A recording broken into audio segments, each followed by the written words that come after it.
सभी 7 सीटों पर बीजेपी आगे। दिल्ली की कुल 7 सीटें और 7 सीटों पर बीजेपी रुझानों में आगे चल रही है।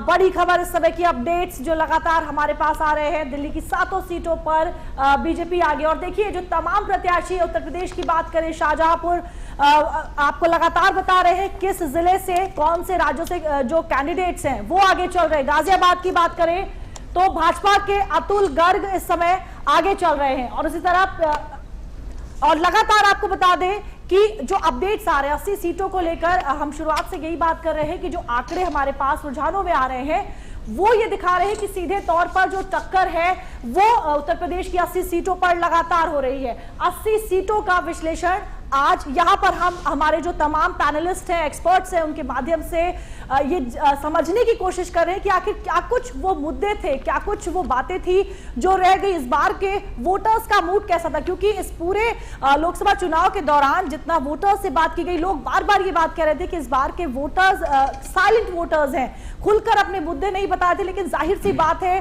सरकार की बात करें, विपक्ष की बात करें, तमाम जो मुद्दे रहे हैं उनको लेकर इस बार वोटर्स आगे आए हैं। और उत्तर प्रदेश में लगातार देख सकते हैं जो मुकाबला है वो बेहद ही दिलचस्प होता जा रहा है।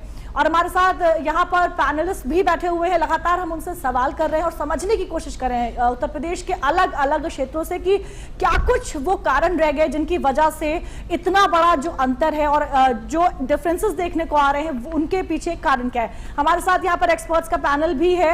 राजीव जी, आपसे समझना चाहेंगे, अवध क्षेत्र की बात करें, लगातार शुरुआत से कहा जा रहा था कि राम मंदिर का जो मुद्दा है वो एक बड़ा वहां पर मुद्दा बनेगा अवध क्षेत्र में, पूर्वांचल की बात करें। लेकिन अब जब हम ये रुझान देखते हैं तो सीधे तौर पर कहीं भी वो असर दिखाई नहीं दे रहा है, क्या कहेंगे? नहीं, बिल्कुल नहीं, क्योंकि अवध क्षेत्र की जब बात करें तो जब अयोध्या में भारतीय जनता पार्टी पीछे चल रही है, बाराबंकी में भारतीय जनता पार्टी पीछे चल रही है और लखनऊ में ही मोहनलालगंज में भारतीय जनता पार्टी पीछे चल रही, तो निश्चित तौर पे कोई एक मुद्दा हावी रहा हो ऐसा नहीं है। उस सारी चीजें जो है कहीं ना कहीं, चाहे वो प्रत्याशियों का चयन रहा हो, चाहे वो समाजवादी पार्टी और कांग्रेस गठबंधन का जो जातिगत समीकरण था वो आधार रहा हो, या प्रत्याशियों के प्रति नाराजगी हो, ये सारी चीजों ने एक साथ काम किया है ऐसा दिखाई दे रहा है। जिस तरीके से ये 3-4 सीटें जो अवध की जो मुख्य सीटें, प्रमुख सीटें हैं, उन पर भारतीय जनता पार्टी पिछड़ती हुई दिखाई दे रही है।